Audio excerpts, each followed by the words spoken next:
Good morning, everyone. My name is Lim Kuo Yuan. I'm honored to be the first in my group to present on the topic Significance of Learning Legal History Towards the Development of Law in Malaysia. Legal history of Malaysia reflects a complicated interaction among indigenous, customary, and colonial elements which has contributed much towards the country's modern legal framework. The integration of diverse legal traditions ensures the dynamic, equitable, and culturally resonance in the country, which provides valuable lessons for balancing tradition with modernization. Malaysian Indigenous Committee have led to significant advancement in land law. Courts have recognized the customary rights to live on land they have occupied. For example, in the case of Sagong Bitasi and others, and Kerajaan Negeri Selangor, Sangka Bin Cuka and another, and Pentadbiran Tanah Daerah Mersing, Johor. This ruling has shaped the understanding of native title in Malaysia, emphasizing that indigenous people have both usufructory rights and the right of occupation, even in the absence of formal land titles. The recognition of native customary rights has become an essential aspect of Malaysian land law to ensure justice and fairness for marginalized peoples.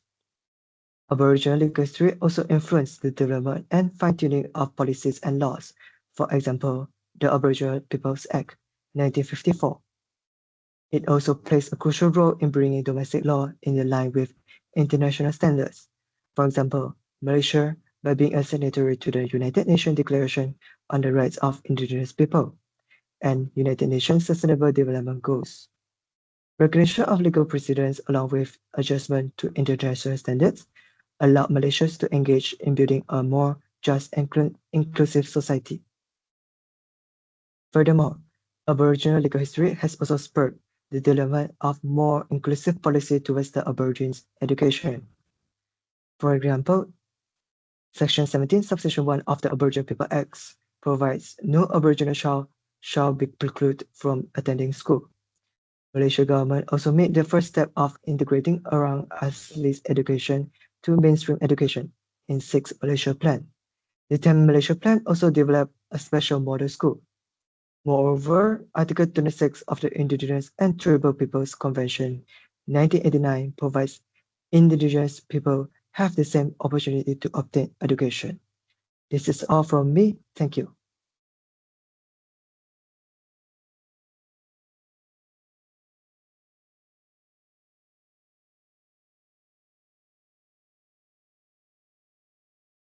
Thank you, Edwin. Now I'm going to start my part. Apart from that, we can enhance policy development regarding the legal system. It can draft the legislation which is informed by the historical context and social realities. In the history of Malacca Empire, it has a well-structured administrative system to help Malacca Empire become a more prosperity empire. This can be proved in the Article 1 of the Hukum Kanun Malacca, which explains the duties of the Sultan and the dignitaries clearly.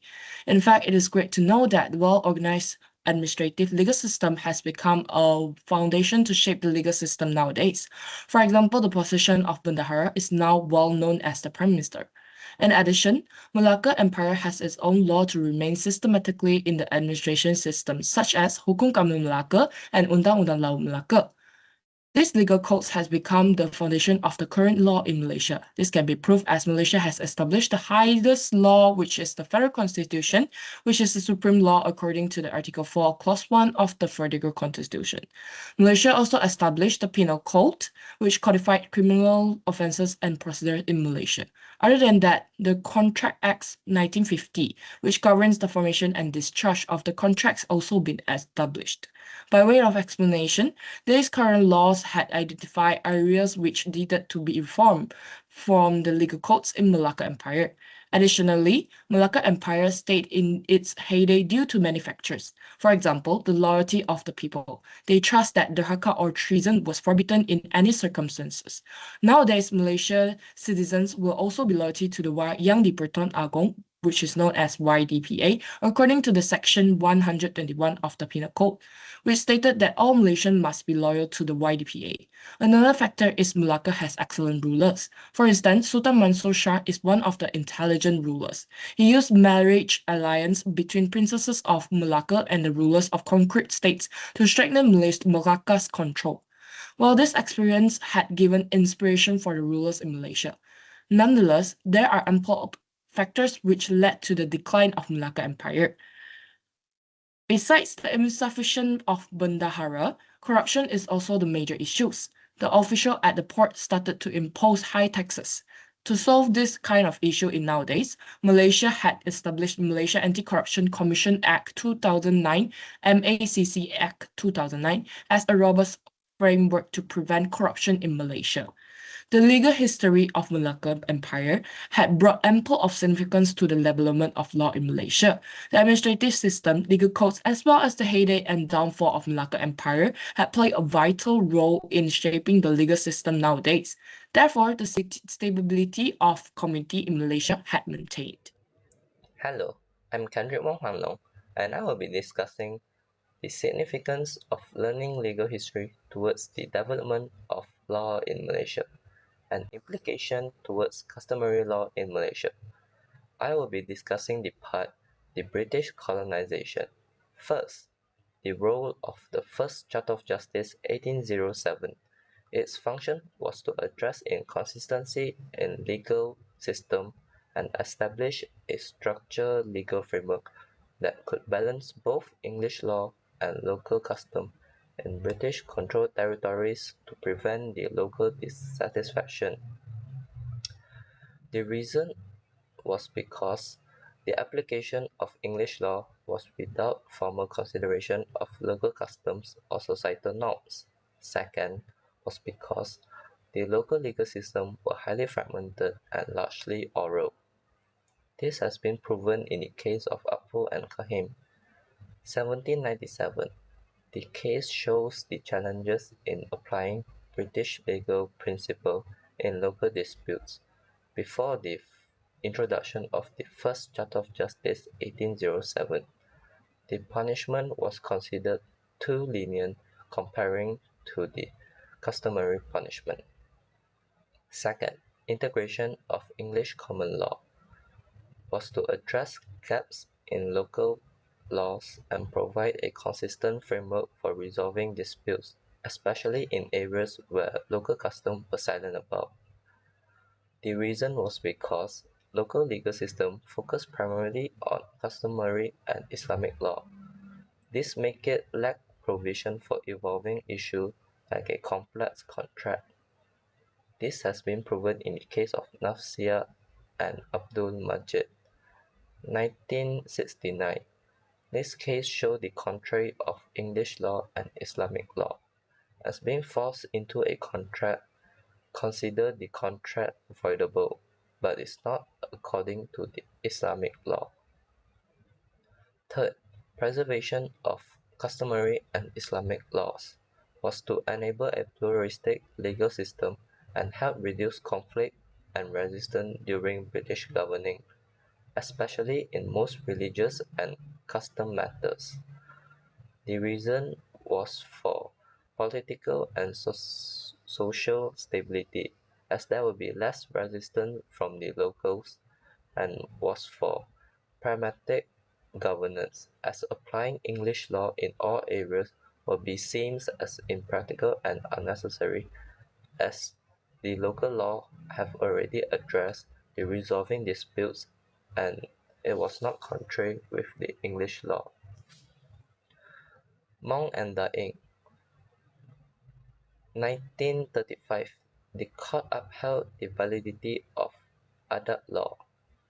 This shows the continued relevance and integration of Adat within colonial jurisdiction. Fourth, codification of laws during British rule. It was to standardize and uniform legal system. The reason was because the local legal system was highly fragmented with diverse practice based on Islamic law, as there is different interpretation across the states. Second, customary law, as not all states follow the same adat, such as Negeri Sembilan follows the adat Pepatih, while the others Malay state follows adat Temenggung. And lastly, traditional royal decrees, as each states have their own sultan or rulers, therefore it will be different.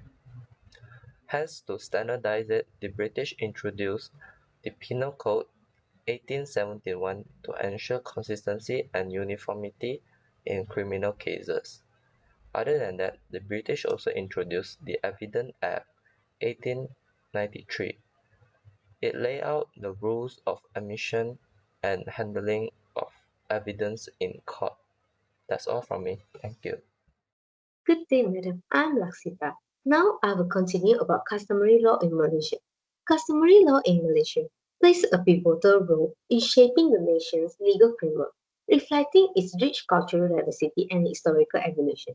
Defined as a set of legal principles rooted in the traditions, customs, and norms of local communities, customary law has been a cornerstone of governance for centuries.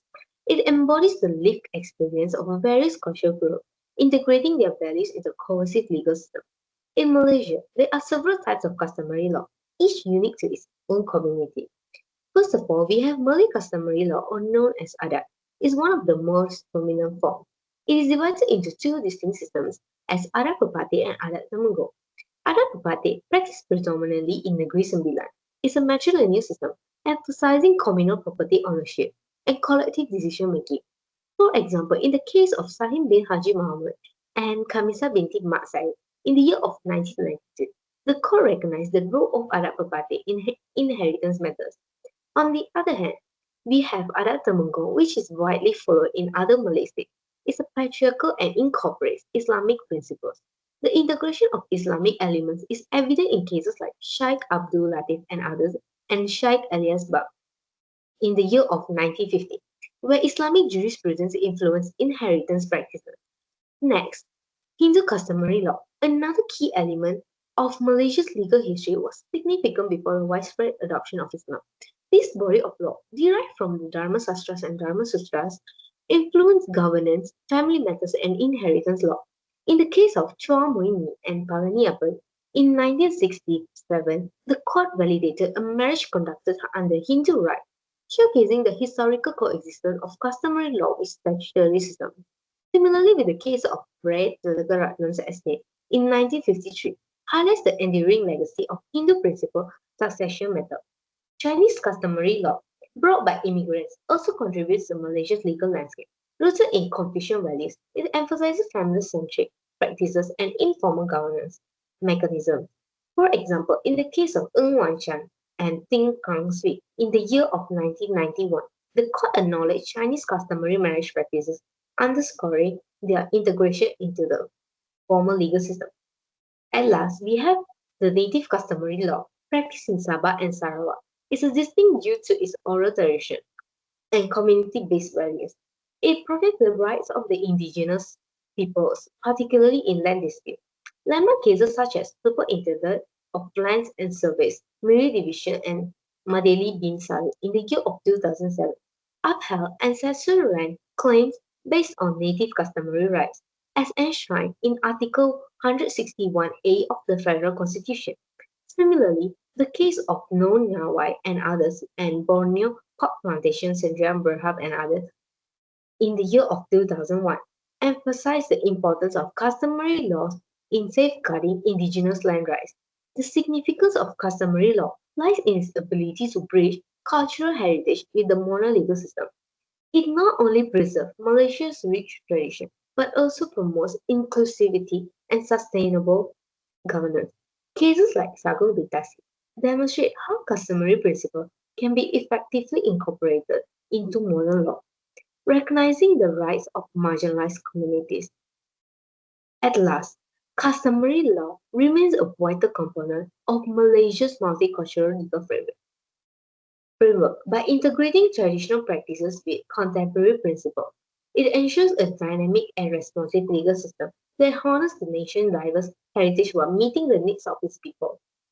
In conclusion, Malaysia's legal history highlights its unique and pluralistic legal framework shaped by the Aborigines, the Malacca Sultanate, and British colonization and customary law. The Malacca Sultanate contributed to trade and social governance, forming the roots of modern law, while customary law continues to govern dispute land and inheritance and native rights. Preserving local identities, British colonization also significantly influenced Malaysia's legal landscape legal landscape through codified laws and judicial systems. By blending traditional practices with moral principles, Malaysia maintains a dynamic legal system that safeguards its rich heritage and meets the evolving needs of the people. That's all from us. Thank you.